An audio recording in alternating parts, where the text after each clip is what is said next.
Hey everybody. We've had some questions on some of the transformation homework exercises, so I'll do a few. The first one, suppose that W equals 1 minus I Z plus 1 minus 2I. Find the image of the half-plane imaginary part of Z greater than 1. And considering that I didn't copy down the correct answers correctly, let me make sure I've copied this down correctly. 1 minus IZ plus 1 minus 2I, okay. Got that much right. Now I'll tell you what I'm thinking first. This gives us rotation and magnification, the coefficient of Z. And the real and imaginary parts are the same. So I'm thinking some multiple of pi over 4. We know the sines and cosines and so forth of that angle. So we can do this geometrically. At least that's what I'm thinking. So let me write this down. W equals 1 minus I Z plus 1 minus 2I. And this is going to be our rotation and magnification. This is going to be our translation.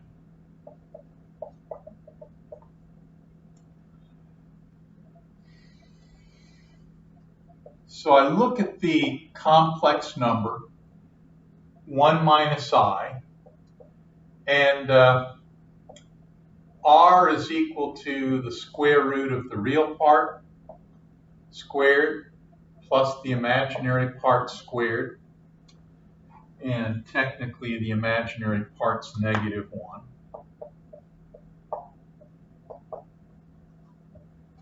So R is square root of 2, and theta is the arctangent of y over x.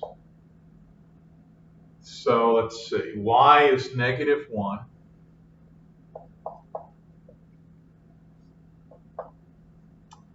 And x is 1.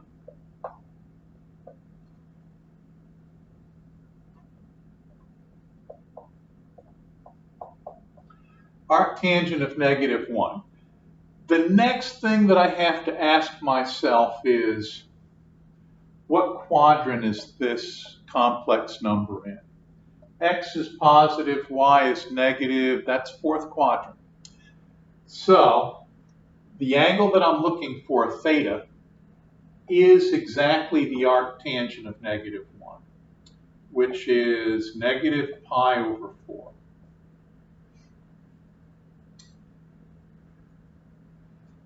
So our linear transformation becomes square root of 2 e to the I times negative pi over 4 z plus 1 minus 2I. And let me get some of this clutter out so you can see it a little bit more clearly. And this part is the rotation.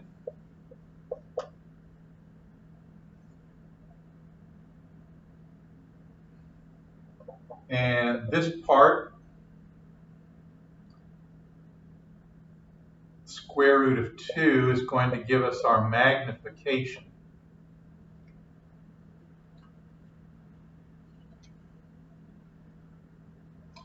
And then finally, this is going to be our translation.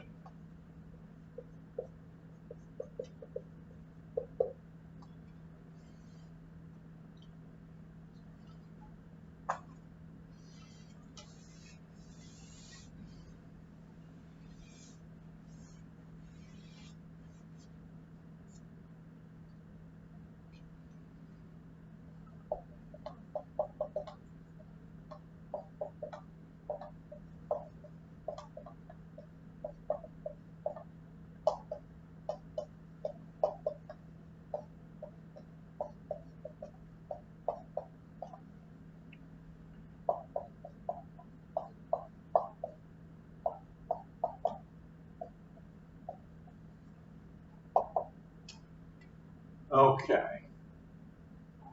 Imaginary part of z greater than 1. And here's what we do with it.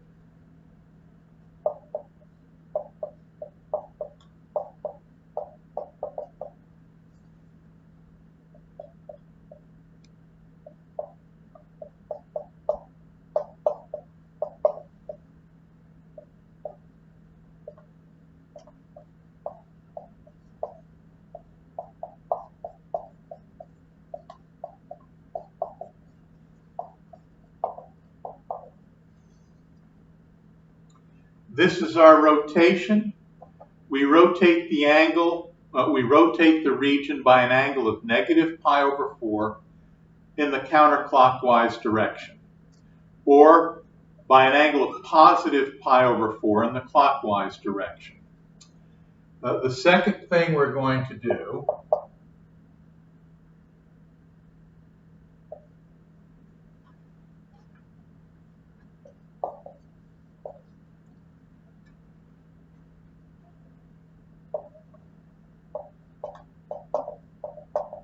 magnifies it by a factor of, what was that, square root of 2.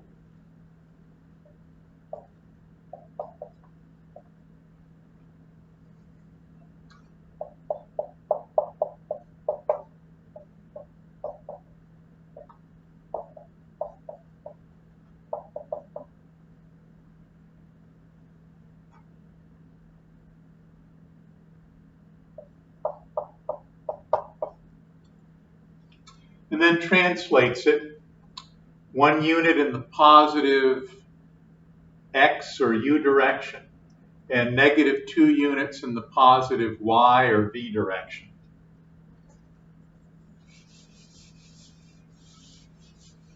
So this is our plane. And we can do this geometrically because we knew what the inverse tangent of negative 1 over 1 was. It's the angle pi over 4. We know the sines and the cosines and so forth. So this is a reasonable thing to do. Here's the xy plane. And here's the half plane, imaginary z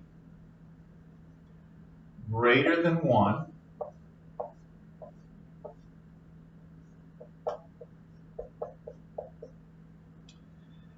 And just to keep track of things, I tell myself I'm going to rotate this thing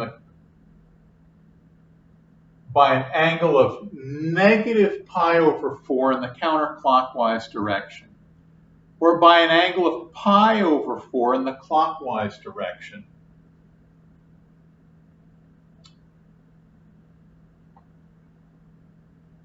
Let's see, this point is what? 0, 1. And since we're doing a rotation, I'll pick its counterpart on the x-axis, 1, 0.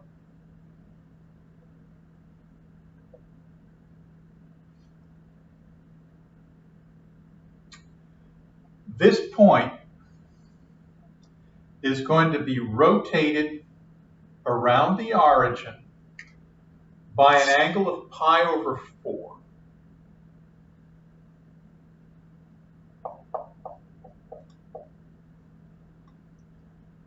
Pi over 4 in the positive clockwise direction. So this point is going to wind up here on the line given by theta equals pi over 4. So here's what we get after we rotate.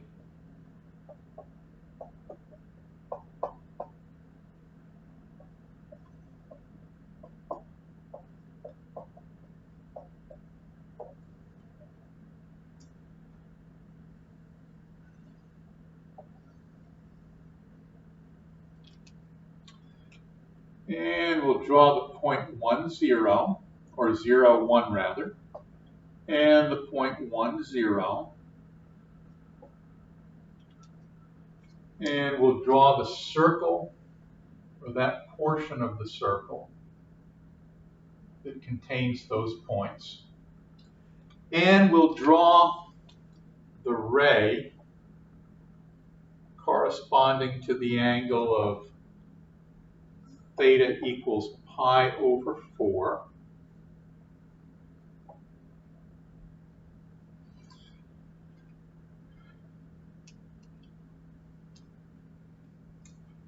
This whole region, along with this point, has been rotated about the origin. This point winds up here, and so this line is going to wind up here.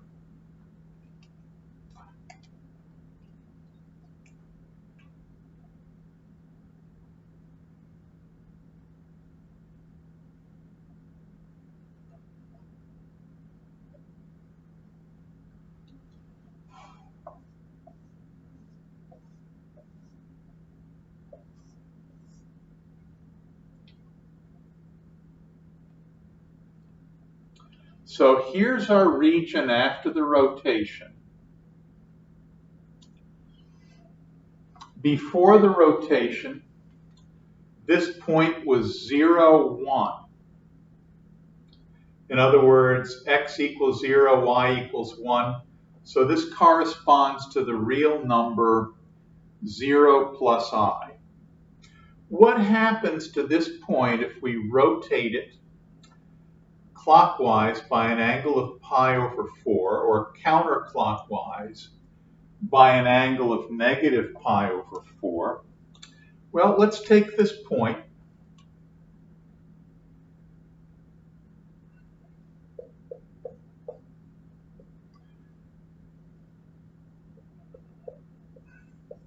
This represents the point 0 times I.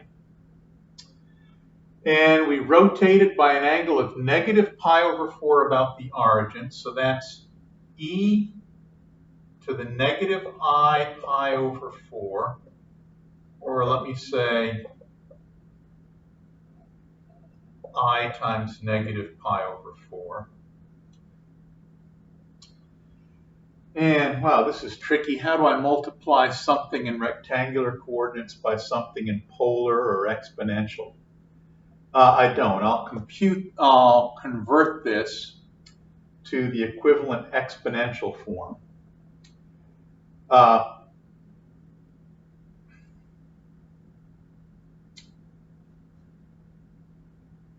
This is just e to the power of I pi over 2, isn't it?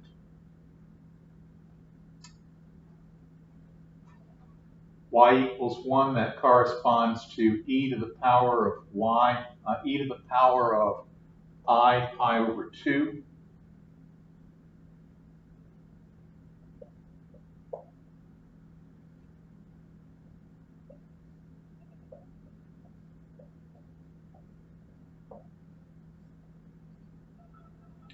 And if you don't see that, then realize that what this is cosine of 0.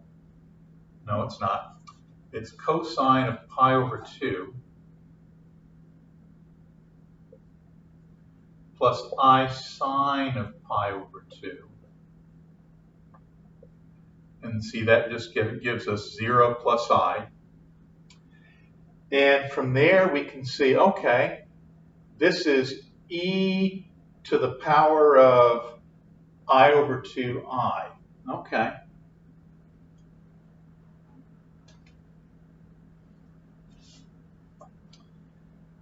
And oh, this is so easy. The angles just add, and we get e to the I pi over 4. Well, if I want that in rectangular coordinates, what is it?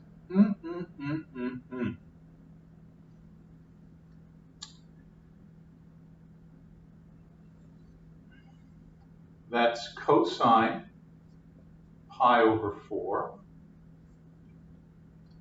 plus I sine pi over 4. And that's square root of 2 over 2 plus I square root of 2 over 2. So I know what this point is. It's the point with the coordinates square root of 2 over 2, square root of 2 over 2. Okay. So I got my region after the rotation. Now, next I have to magnify it by a factor of 2. Let me erase some of this junk, please. Okay, erased. And now we're going from our rotation through magnification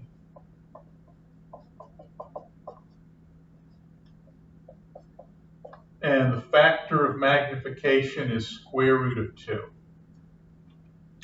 And remember what a magnification does. If the factor of magnification is square root of 2, then it increases the distance of every point from the origin by a factor of square root of 2.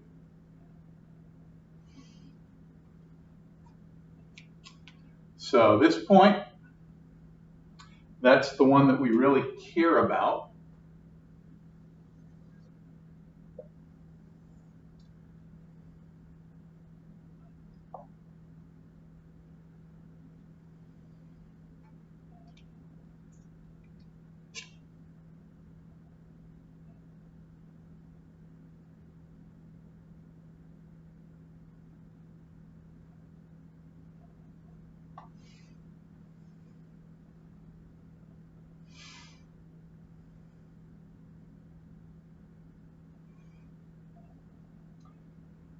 The x-coordinate is multiplied by square root of 2. The y-coordinate is multiplied by square root of 2.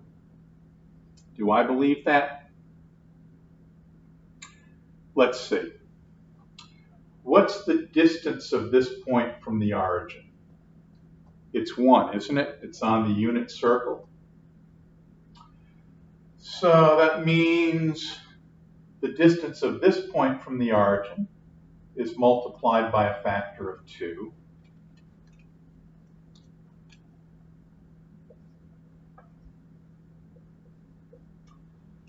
The distance of this point from the origin is multiplied by a factor of square root of 2.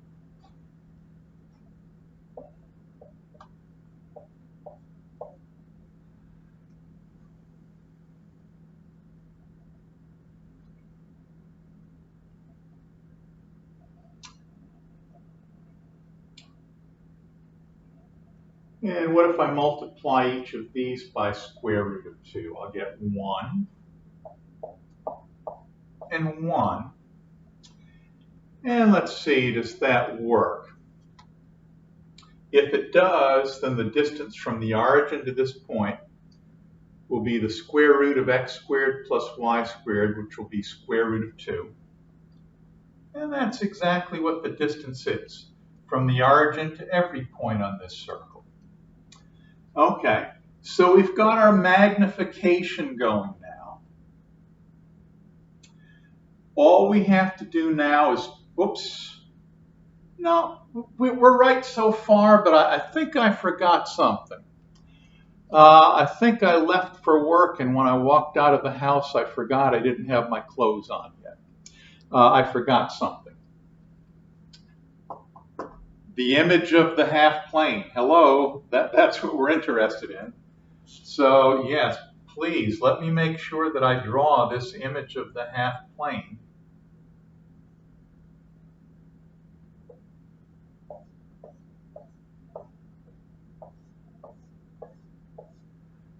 Okay. One more thing to do. We have to translate this. 1 unit in the x direction, -2 units in the y direction. Or if we're speaking in terms of u and v, 1 unit in the u direction, -2 units in the v direction. Let me erase some more. Okay, I've done some erasing, done some writing. Here's what we have after we've rotated and magnified. Now we have to translate it. 1 unit in the x direction, -2 units in the y direction. And maybe there's something else that I should observe about this line. I know the slope is -1. If we pick this point as our second point and this point as our first point, we have y2 minus y1 is 0 minus square root of 2. And we have x of 2 minus x of 1 being square root of 2 minus 0. So the slope is negative square root of 2 over positive square root of 2. The slope is -1. If we translate this, none of that is going to change. None of that is going to change.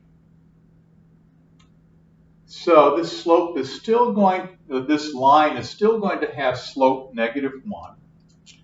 And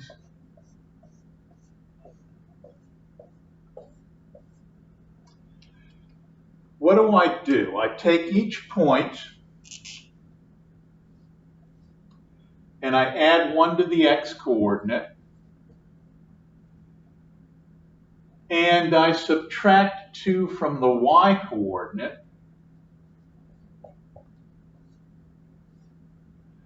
and everything else is translated accordingly. I don't think I want to work with these points because I'll be adding square root of 2 plus whole numbers, and that's just kind of messy.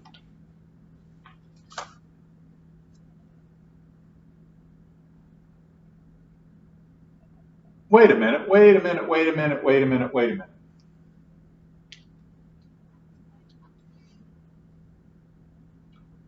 I can't believe what I just did. Why didn't any of you try to stop me? Let's see. I'm adding 1 to the x coordinate, so 1 plus 1 is 2. And I'm subtracting 2 from the y coordinate, so 1 minus 2 is -1. Goodness gracious, great balls of fire. Okay, that looks a lot better. Now, I think this is all I really need, plus the fact that I have slope equal -1. So now I just want the equation of this line.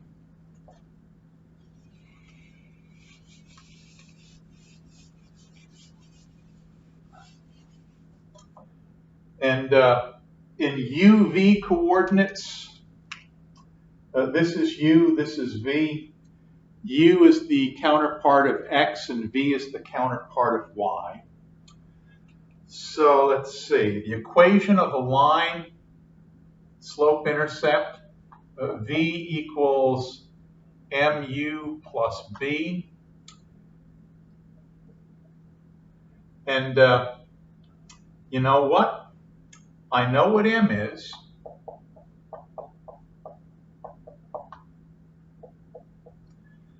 And I know a point on the line.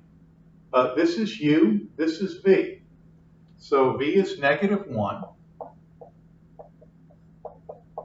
and U is 2, and B, who knows what that is. So I have -2 here, which I add to both sides, and I get 1 equals B. So now this line becomes V equals mu plus 1 .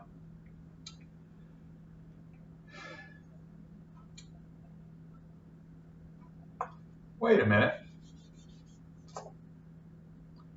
I know what M is, don't I?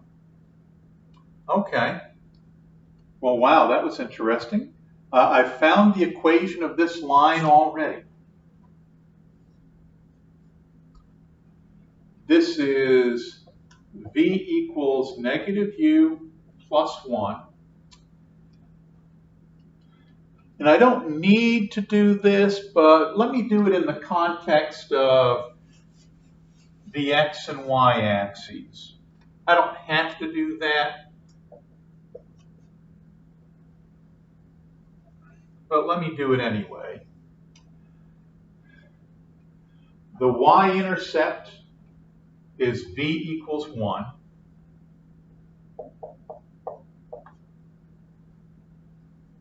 The x-intercept, since we have a slope of -1, is 1, 0.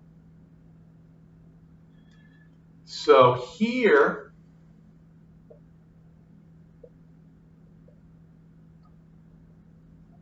is our rotated region in the u and v coordinate system. And let me see now. How do I turn this into an inequality? Well, over here, I have v less than -u plus 1. So over here, v is greater than -u plus 1. So this turns into v equals -u, v greater than -u plus 1. Now, what's another way that we could have done this? We could have randomly picked a point here, let's say 1, 1, just to make sure that it works. And does it work? Let's see. Is 1 greater than -1 plus 1? 1 greater than 0? Yep. So this is essentially the inequality that gives us the rotated region. This is the graph that gives us the rotated region.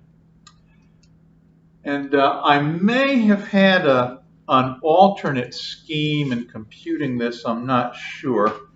I worked on this earlier today. No, I guess not. I guess the transformation for me was the easiest way to do it, since the angle was a multiple of pi over 4 or pi over 6. Now let's work on the second exercise. Exercise 2. Suppose w equals f of z, which is 2 plus iz plus -3 plus 4i. Find the image of the line y equals -2x plus 1 under the transformation f of z. And initially, I'm thinking maybe I might want to look at this geometrically. Let's see what happens if we do. So let's say w equals f of z equals 2 plus I times z plus -3 plus 4i. This has some representation in exponential form, I times e to the I theta.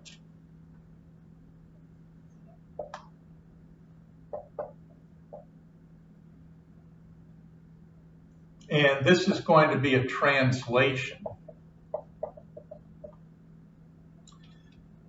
Now, e to the I theta, that's our rotation. And r, that's our magnification.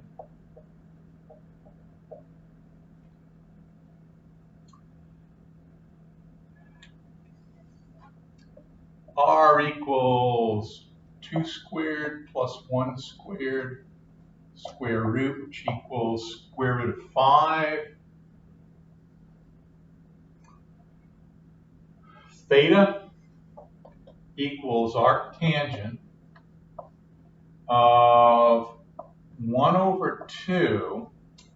And here's where I get stuck because I don't know any of the commonly known angles whose sine and cosine are in the ratio of 1 to 2. We have sine and cosine that are in the ratio of 1 to 1. and that will be an odd multiple of pi over 4. We have sine and cosine that are in the ratio of 1 to square root of 3, and that'll be pi over 6 or 5 pi over 6. And then we have sines and cosines that are in the ratio of square root of 3 to 1, and that will be, what, pi over 3, 2 pi over 3, negative pi over 3. I don't know any multiple of pi over 6, pi over 4, pi over 3, pi over 2 that has sine and cosine in a ratio of 1 to 2. So I think here I'm up that creek of proverb and legend, and I'm not going to be able to take it any further. But this isn't a total loss, because looking at my transformation, I know first of all that it's going to be a rotation, then it's going to be a magnification, and then it's going to be a translation, which means that even though the original size of the region will change, the shape will not. The shape of the linear transformation won't change.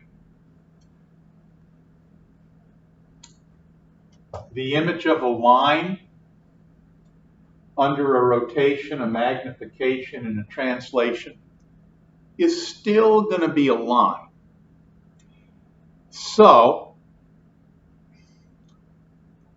what I want to do, and I'll do this 2 different ways, I think, but I want to do it an easy way first. Since I know that this is a line, why don't I just pick 2 points on the line and see how this transformation transforms them. It's going to transform 2 points on this line to 2 points on the image of the transformation. And those 2 points, the images of these 2 points, will define a line that is the transformation. So all is not lost. I know that this is a rotation followed by a magnification followed by a translation. And when you do that to a region, the shape stays the same. So a line is still going to look like a line. So my proposition is, just find 2 points on this line, take their images, and use those images to determine what the image of this line is.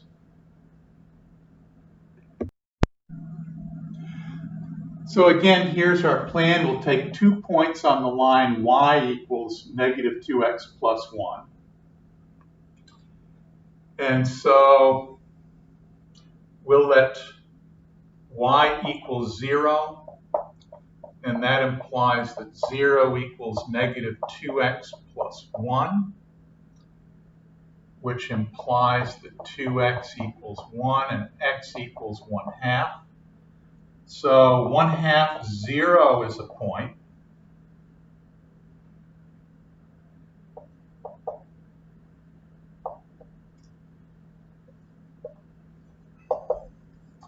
And I let y be 0 before, let's let x be 0 this time.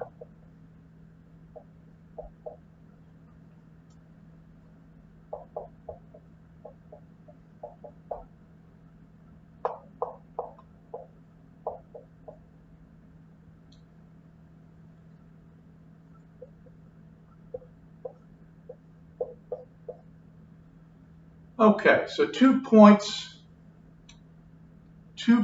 on this line that should be easy to work with. 1/2, 0, and 0, 1.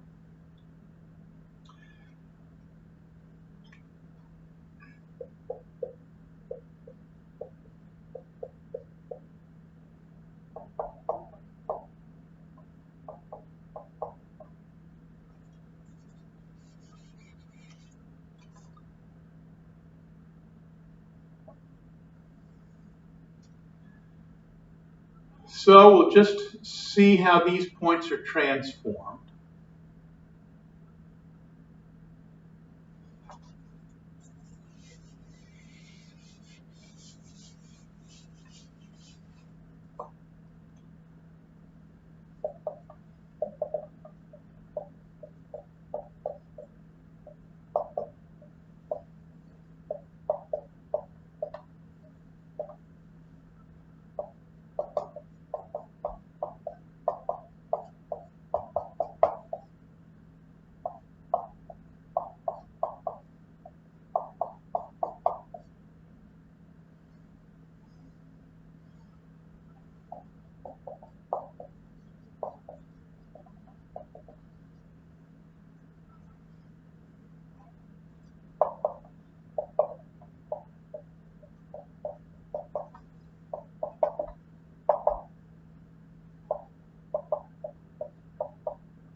So that's our plan.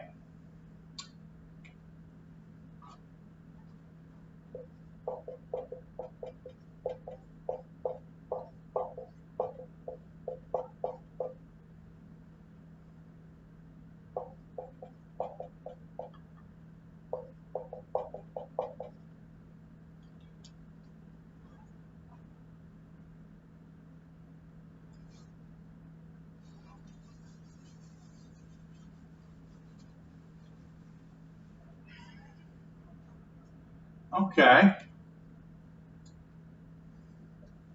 F of Z1 is equal to F of 1/2, which equals 2 plus I times 1/2 minus, no, plus a minus 3 plus 4I. Yep, just making sure I did that right. And that's going to equal 1/2 times 2 is 1, 1/2 I minus 3 plus 4I.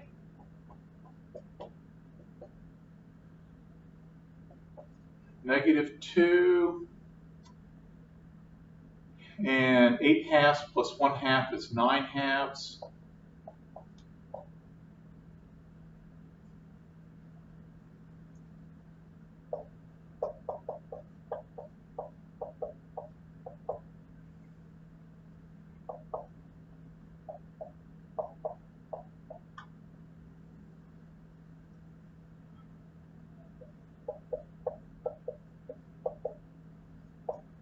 Z2, what was that? Just I, right? So 2 plus I times I plus negative 3 minus 4I.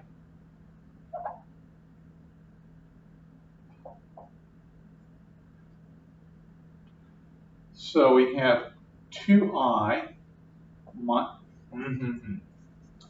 I squared is negative 1,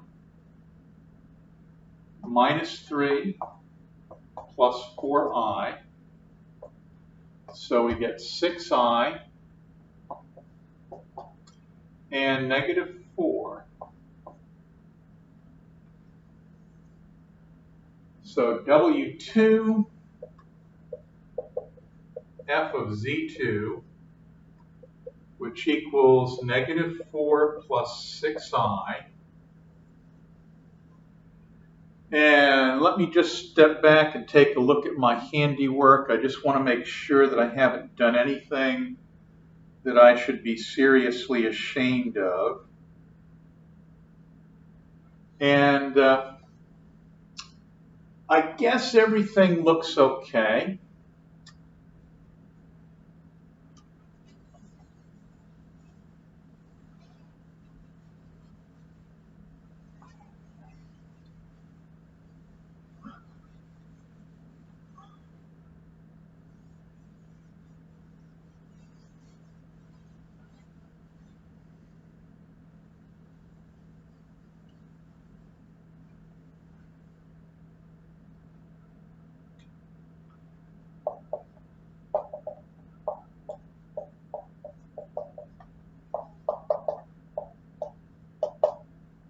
Holy moly, what was our equation again? Y equals negative 2x plus 1.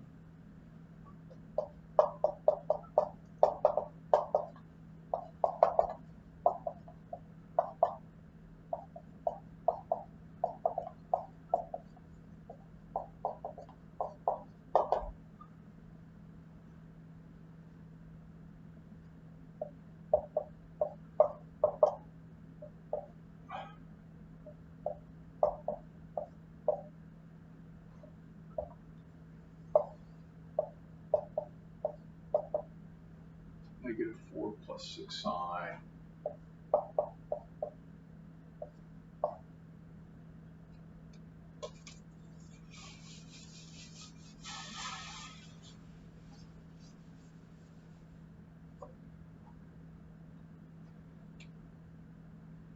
So I guess first thing we have to do is get the slope. M is equal to V2 minus V1 over U2 minus U1. And we'll let this be our second point. So 6 minus 9 halves on top,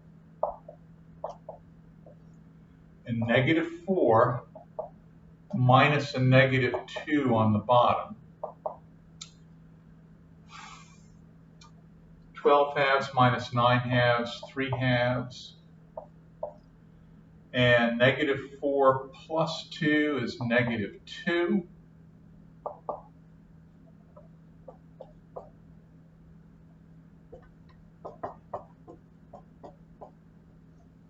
Okay, that's our slope. And then we have the point-slope equation of the line. U minus U1. No, that's not right. V is the counterpart of Y here. So V minus V1 is equal to MU minus U1. And this is our V1, U1 and V1. So V minus 9 halves is equal to M negative 3/4 times U minus U1, which is 2. Whoops. U1 is negative 2. So shame on me.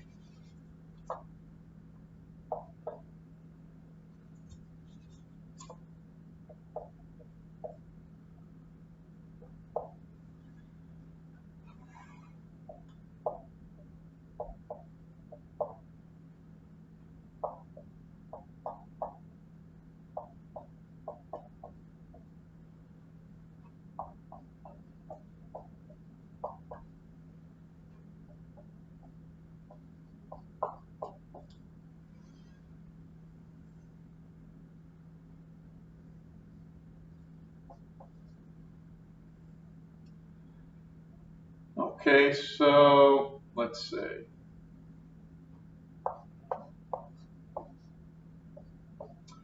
Add 9 halves, and that gives us plus 3.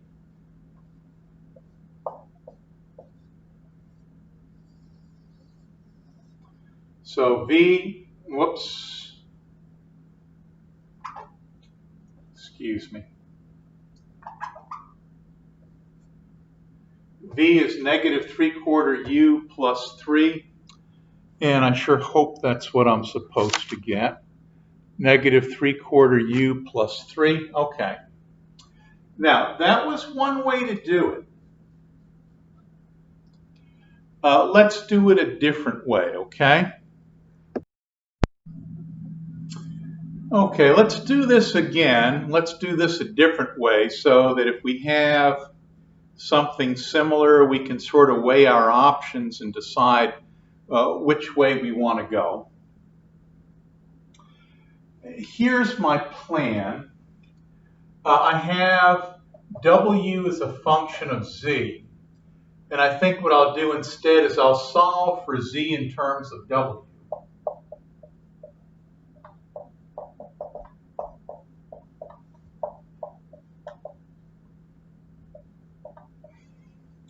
So we'll solve for z, and essentially we'll plug it in here.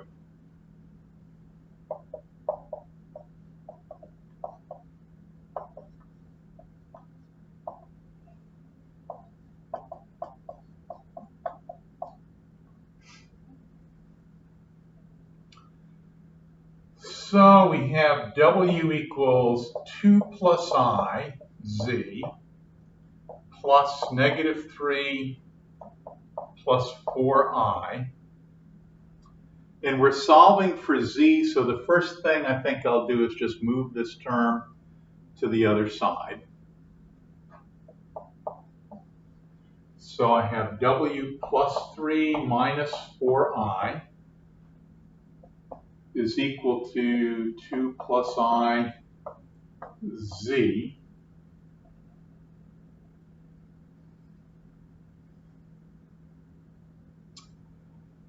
And then I guess I'll divide both sides by this thing. So I'll have w plus 3 minus 4I all over 2 plus I equals z.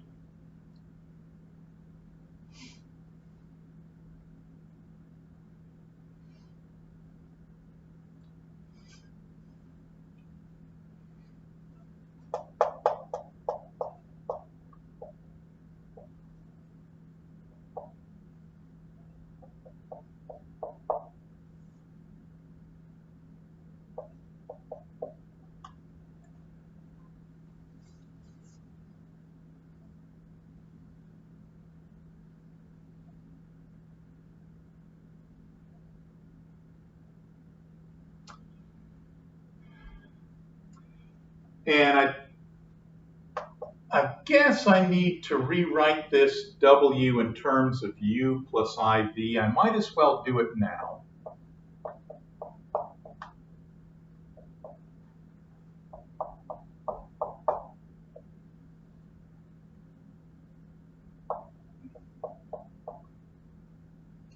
And I'm dividing by a complex number. So in this same, well, tell you what, one algebraic move per step, okay?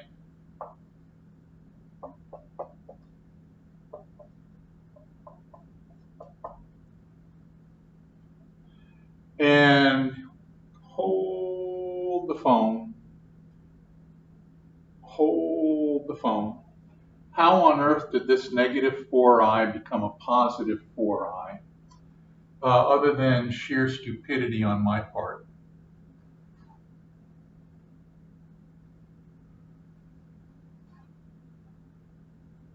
Okay. U plus IV plus 3 minus 4i over 2 plus I. And I need to get rid of the complex number on the bottom, so I multiply top and bottom by the conjugate.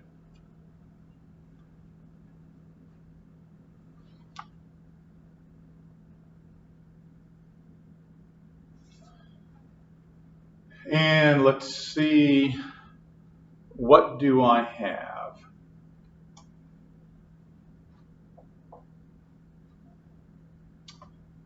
Two U plus 2IB plus 6 minus 8I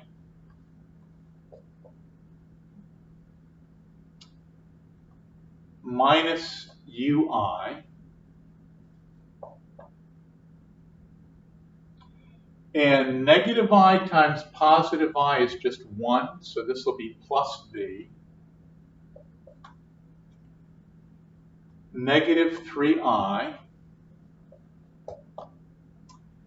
And negative times negative is positive, so 4I times I is negative 4. And here I get the first thing squared plus the second thing squared. And let me just take a look at that and make sure I haven't done anything stupid. see, 2u plus 6 plus v minus 4, I hope. And I times 2v times negative h, I times negative u, and I times negative 3. Okay, I like where I am. So let's see, my real part is 2u, and I have 6 minus 4 is 2. So 2u plus 2. And do I have anything else? Plus v.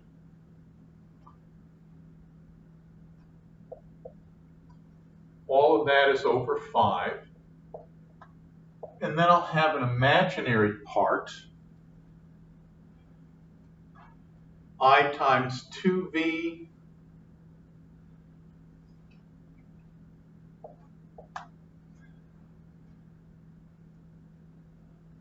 I times negative u, and I times negative 8, and I times negative 3, that's negative 11. And I definitely want to check those over. That's a very probable place of making a mistake.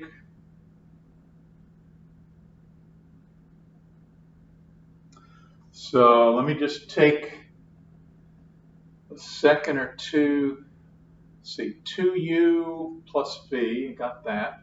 6 minus 4 is 2.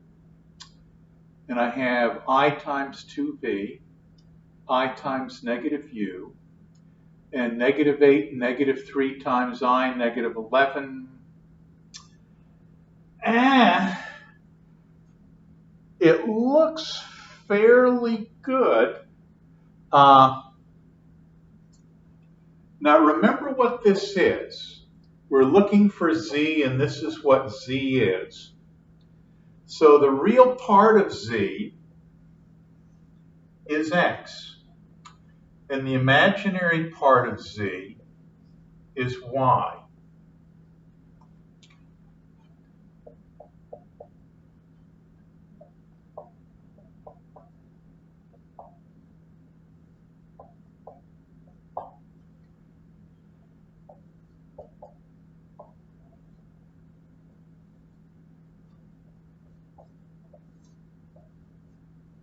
Two v minus u minus 11, 2u plus 2 plus v. Okay.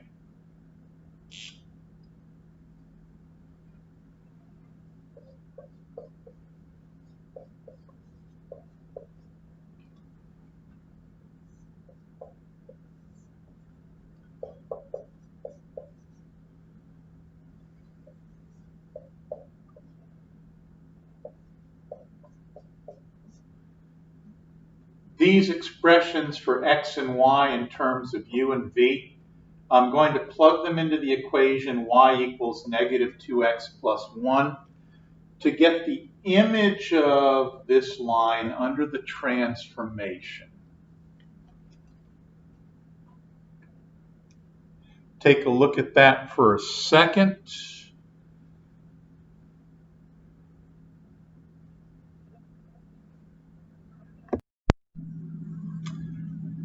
Okay, I've cleared away a little room on the board.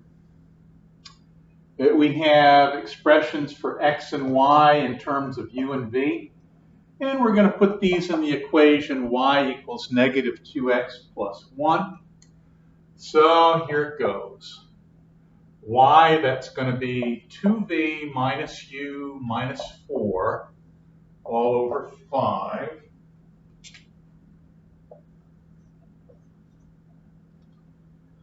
And that's going to equal negative 2 times x, 2u plus 2 plus v all over 5.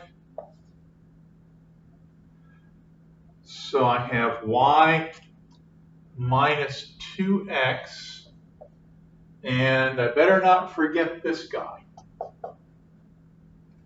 plus 1.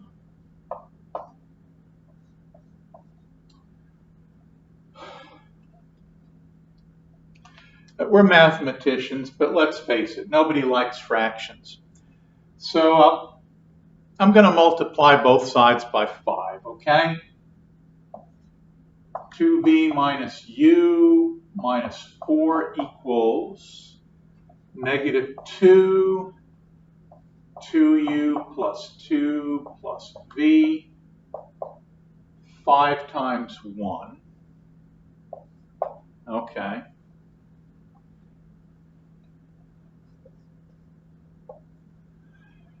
And I want to get this written as v being a function of u, so I guess I'll get all my v's on the left side eventually. 2v minus u minus 4 equals negative 4u minus 4 minus 2v plus 5.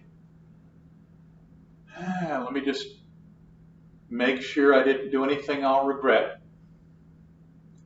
Negative 4u, negative 4, negative 2v plus 5. 2v minus u minus 4. Okay.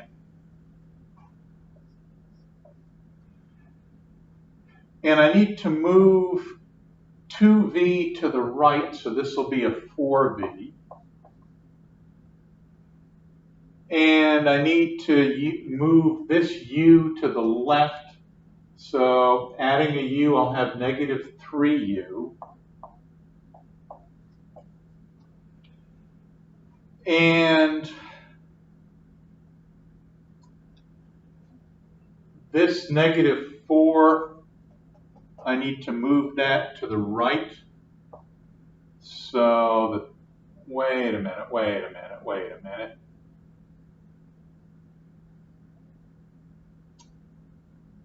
Maybe that's right. 4 plus 5 is 9.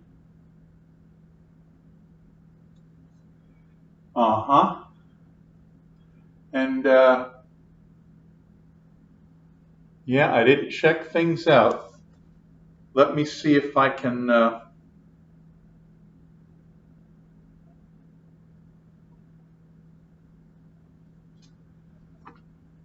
oh.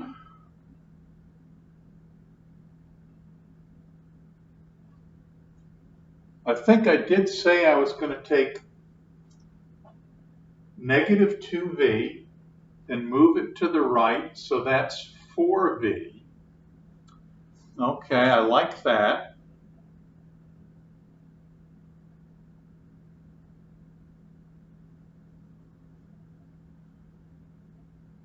Oh, I'm going to add 4. So that should zap this thing. I don't like that at all. Hold on a second. I'm sorry about that. Backtracking in this video, it seems that I had an 11 that turned into a 4. So I guess now you know how those errant answers appeared on our homework sheet. Let's take it from this point.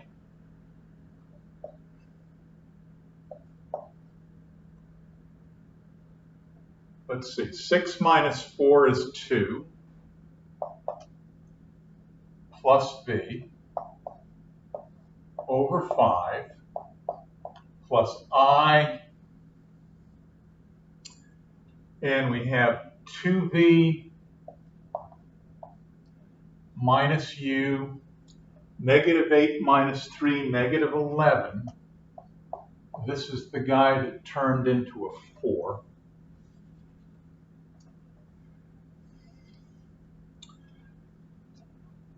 But this, with a 5 on the bottom, is our z.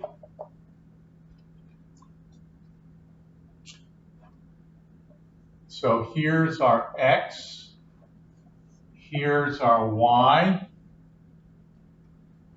and our plan is to plug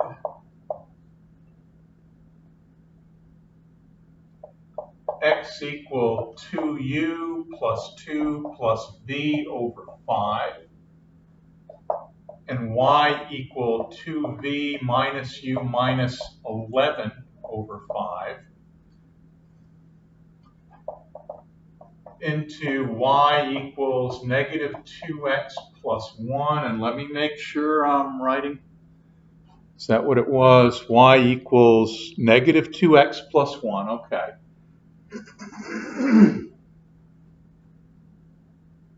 So y, that's 2v minus u minus 11 over 5 equals negative 2 times x, 2u plus 2 plus v.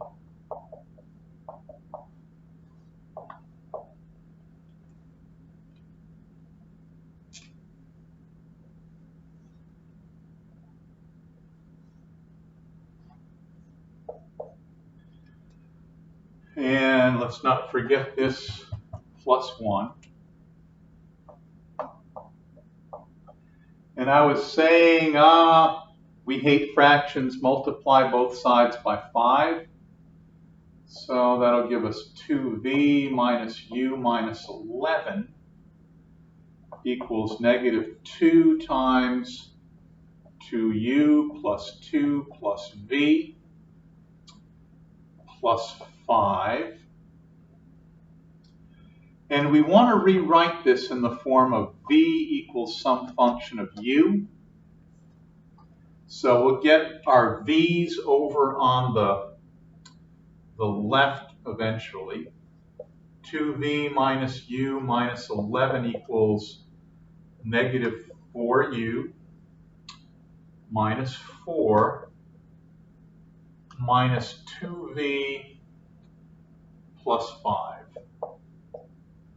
Now, do I believe that? 2v minus u minus 11, negative 4v, negative 4, negative 4u, negative 4, negative 2v plus 5. I think I do believe that.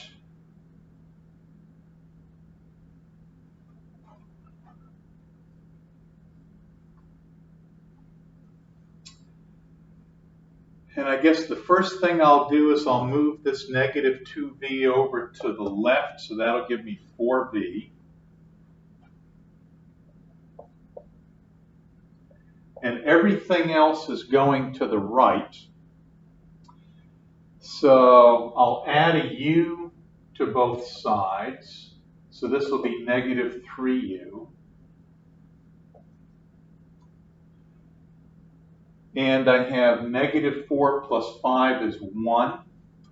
And I'm going to add this 11 to both sides. So 11 plus 1 is 12. And now I'll divide by 4. V equals negative 3/4 u plus 3, which is exactly what we wanted, minus the copying mistakes in between. Okay, we have a question on this exercise also. W equals f of z is this transformation, 2 plus iz minus 2i. Find the vertices of the triangle that is the image under f of the triangle with vertices z1 equals negative 2 plus I, z2 is negative 2 plus 2i, z3 is 2 plus I. And I've checked this before, but let me check it again. z1 negative 2 plus I, z2 negative 2 plus 2i, z3 2 plus I. Okay. There are two ways that we can do this. One is just to acknowledge that W equals f of z, which is 2 plus I z minus 2I, can be written in the form of r e to the I theta, and this is our a plus bi translation. Well, here's our rotation, and then we multiply by r, so that's our magnification. And then finally we translate.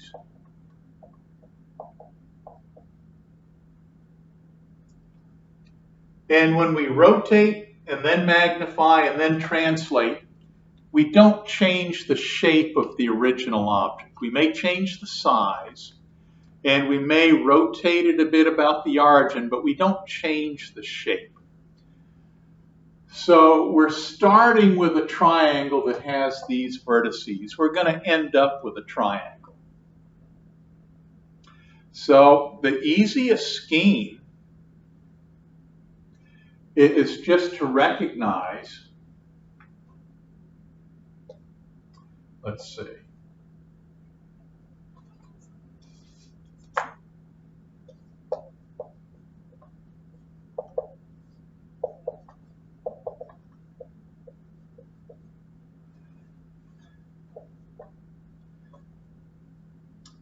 See, the image is W1 equals f of Z1. W2 equals f of Z2. W3 equals f of Z3.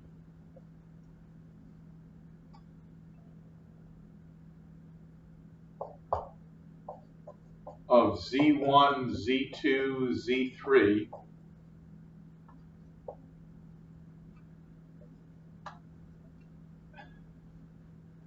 These are going to be the vertices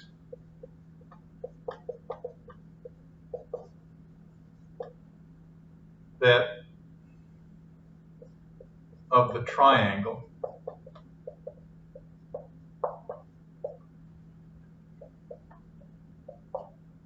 that is the image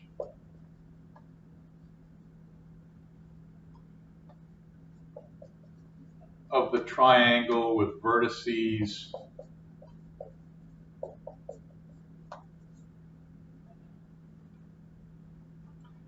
Z1, Z2, Z3.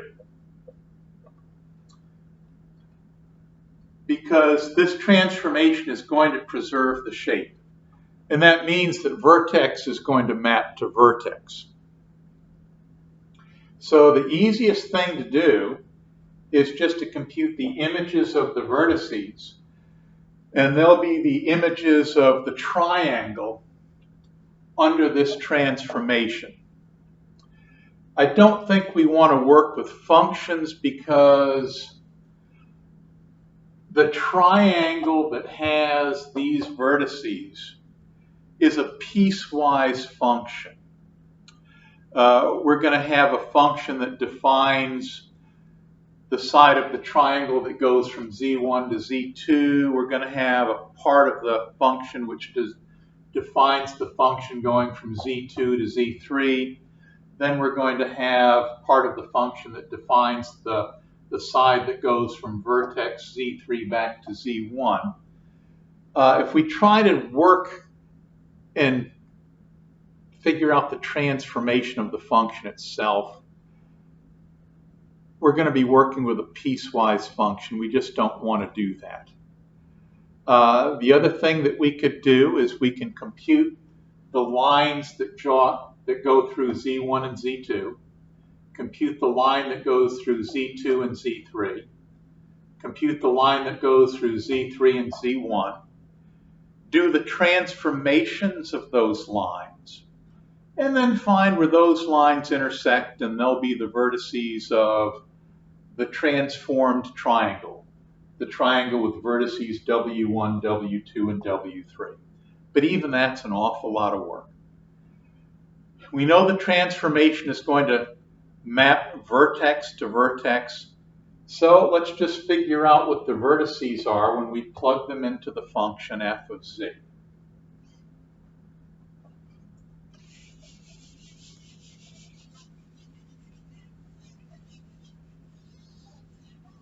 Whoops.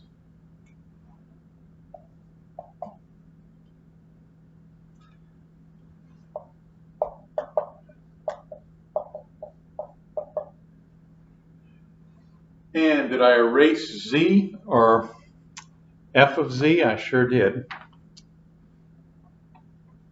2 plus iz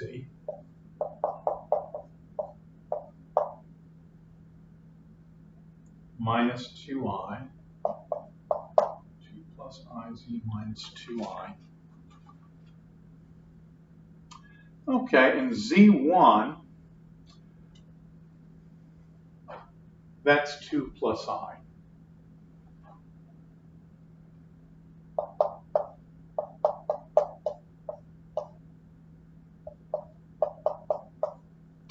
See, negative 2 plus I, is that right?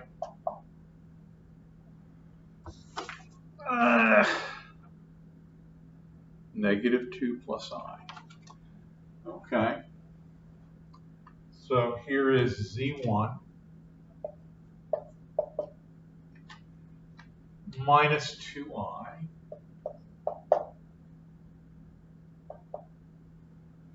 So we get negative 4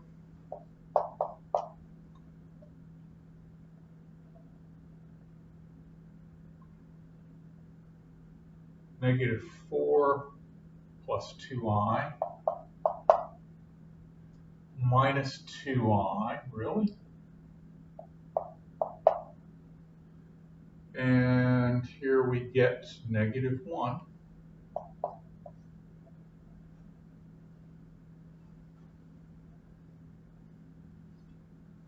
minus 2i.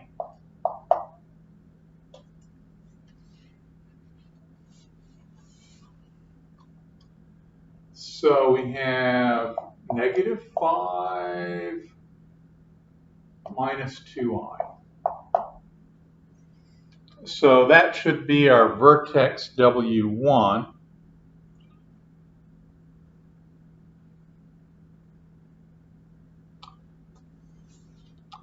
Yes.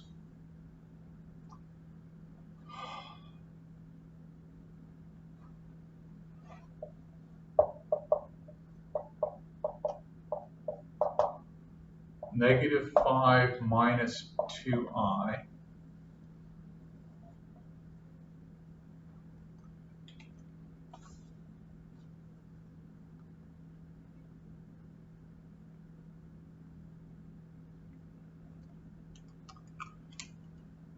Now let's see, W2.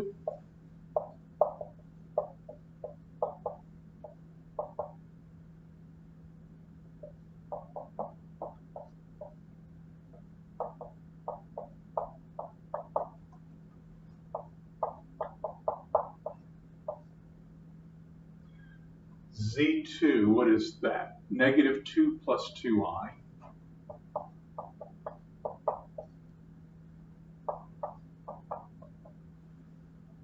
Okay, negative 4 plus 4i minus 2i minus 2 minus 2i. So let's see. Negative 4 minus 2 is negative 6. 4 minus 2i is 2i. Minus 2i is 0. So W2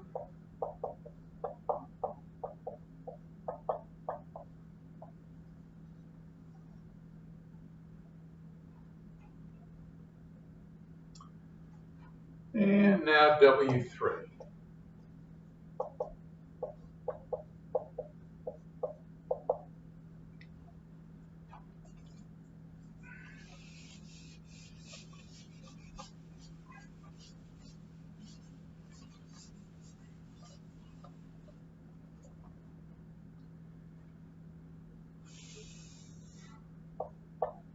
2 plus I z3 minus 2I, 2 plus I, and z3 is 2 plus I, minus 2I. So we get 4 plus 2I plus 2I minus 1 minus 2I. So 3, 4I minus 2I is 2I.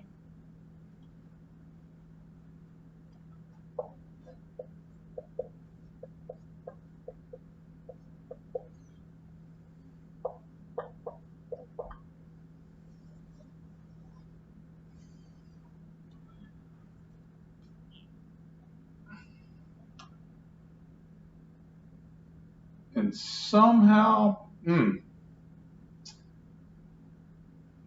yep, 2I plus 2I is 4I minus 2I is 2I plus 2I plus, okay.